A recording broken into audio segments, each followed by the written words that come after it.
আজকে দুপুরে আমি যা রান্না করছি সেটাই আজকের ব্লগে একটু শেয়ার করব। তো যেদিন আমি ডাল রান্না করি সেদিন রান্নার শুরুতেই আগে ডালটা সিদ্ধ বসিয়ে দেই, লবণ আর হলুদ দিয়ে ডালটা সিদ্ধ বসিয়ে দিছি। আর এখানে ফ্রিজ থেকে মুরগিটা বের করে ভিজিয়ে নিছি। ডালটা অর্ধেক সিদ্ধ হয়ে আসলে আমি এর মধ্যে একটা পেঁয়াজ, অর্ধেকটা রসুন, টমেটো, এরপর কাঁচামরিচ সব কিছু দিয়ে ডালটা একদম ভালোভাবে সিদ্ধ হওয়ার জন্য চুলায় মিডিয়াম আঁচে রাখবো। আর এদিক থেকে হচ্ছে মুরগিটাকে আমি ভালোভাবে পরিষ্কার করে ধুয়ে নিচ্ছি। মানে এটা হচ্ছে দেশি মুরগি না, ঠিক শক্ত যে মুরগিগুলো বাজারে পাওয়া যায় এগুলোর নাম আমি ঠিক জানি না, তবে খেতে কিন্তু একদমই দেশি মুরগির মতো টেস্ট। তো এই মুরগিটা আমি প্রায় সময় রান্না করি, তো আগেই বাজার থেকে নিয়ে আসা হয়েছিল, সেটাকে আমি ফ্রিজে রেখে দিছিলাম। আর এই মুরগি থেকে এই ডিমগুলো বের হয়েছে। তো ভালোভাবে মুরগিটা ধুয়ে নিছি। এখন হচ্ছে এখানে 1 কাপ পেঁয়াজ পরিমাণ মতো তেলে ব্রাউন কালার করে ভেজে নিব, নিয়ে তারপর সব মশলাগুলো ভালোভাবে কষিয়ে নিব। আসলে মুরগি সবাই রান্না করতে পারে, এটা দেখানোর মতো কিছু নাই। এখানে আদা, রসুন, তারপর হচ্ছে পেঁয়াজ, গরম মশলা সব কিছু দিয়ে ভালোভাবে মশলাটাকে কষিয়ে নিয়ে মুরগিগুলোকে দিয়ে দিব। আর এখন আপাতত আমি কোনো পানি দিব না, মশলা থেকে মুরগি থেকে যেটুকু পানি উঠবে সেই পানিতেই সিদ্ধ করে নিব। আর এই মুরগিটা সিদ্ধ হতে কিন্তু একটু সময় লাগে আর কি। অন্যান্য মুরগি যেমন পাকিস্তানি মুরগিগুলা, তারপর ফার্মের মুরগিগুলা খুবই তাড়াতাড়ি সিদ্ধ হয়ে যায়, বাট এই মুরগিটা দেশি মুরগি সিদ্ধ হতেও এত টাইম লাগে না, এই মুরগিটা সিদ্ধ হতে অনেকটা সময় লেগে যায়। যাই হোক, মুরগিটা আমি আরেকটা চুলায় দিয়ে দিছি। আর এখানে আমি ডালটা রান্না করতেছি। ডালটা কিন্তু আমার খুব ভালোভাবে সিদ্ধ হয়ে গেছে।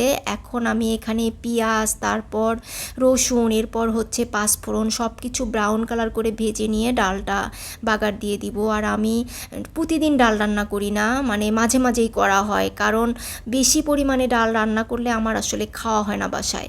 যাই হোক, এই তো ডাল রান্না কমপ্লিট। এখন আমি হচ্ছে কাঁকরোল ভাজি করব। কাঁকরোলগুলাকে আমি ভালোভাবে কেটে নিব। আর এর মধ্যে হচ্ছে লাল আলু অ্যাড করব। লাল আলু কয়েকটা দিয়ে দিছি। কাঁকরোল আর লাল আলু একসাথে ভাজি করে নিব। পেঁয়াজটা ব্রাউন কালার করে ভেজে নিচ্ছি।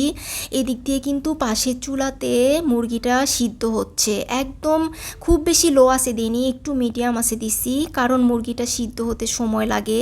আর এই ফাঁকে কিন্তু অলরেডি আমার 2টা আইটেম হয়েও যাচ্ছে, ডাল হয়ে গেছে। এখন হচ্ছে কাঁকরোল ভাজি করতেছি।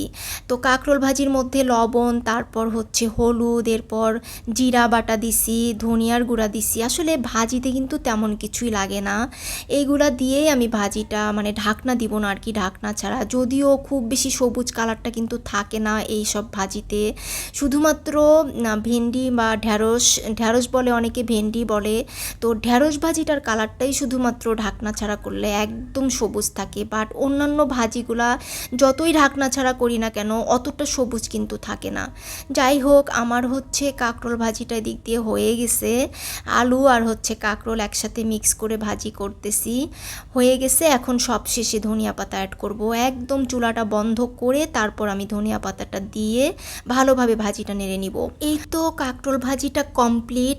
আর আমি এদিক থেকে ভাতের চাল ধুয়ে তারপর পানি দিয়ে রেখে দিছি 20 মিনিট বা আধা ঘন্টা পর। আমি ভাতটা সব সময় বসাই, যখনই আমি ভাত রান্না করি তখনই কিন্তু চাল ধুয়ে পানি সহ আধা ঘন্টা বা 20 মিনিটের মতো রেখে দেই, তাহলে ভাতটা একদম ঝরঝরে হয়, খুব সুন্দর হয়। যাই হোক, এখন দেখব মুরগিটার কি অবস্থা।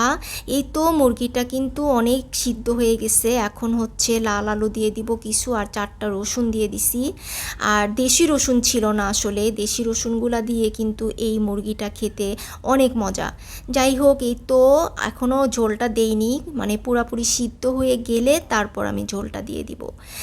আর সব শেষে হচ্ছে ডিমটা দিয়ে দিব, ঝোল দিয়ে দেওয়ার পর একদম নামানোর 5 মিনিট আগে আমি ডিমটা দিয়ে দিছি। আর অনেক আগে যদি ডিমটা দিয়ে দিতাম তাহলে নাড়াচাড়া করতে কিন্তু ডিমটা ভেঙে যেত। যাই হোক, এখন আমার রান্নাবান্না সব কমপ্লিট। এই তো ডাল, তারপর হচ্ছে মুরগি, আর হচ্ছে কাঁকরোল ভাজি করছি। আসলে দুপুরের রেগুলার রান্নাবান্নাতে যা করি সেটাই আমি আজকে একটু শেয়ার করলাম। তো এখন আমার খাওয়ার টাইম হয়ে গেছে। আমি এই তো ভাত নিয়ে নিছি, এখন ভাজি নিব, তারপর মুরগিটা নিব, সবশেষে ডাল দিয়ে খাবো। তো আজকে এই ছিল হচ্ছে আমার দুপুরের খুবই সিম্পল রান্নাবান্না, রেগুলার রান্নাবান্নার মধ্যেই একটা ব্লগ ছিল এটা। তো সবাই ভালো থাকবেন, সুস্থ থাকবেন। আর আমার ফেসবুক পেজটা ফলো দিবেন আর ইউটিউব চ্যানেলটা সাবস্ক্রাইব করবেন। আল্লাহ হাফেজ।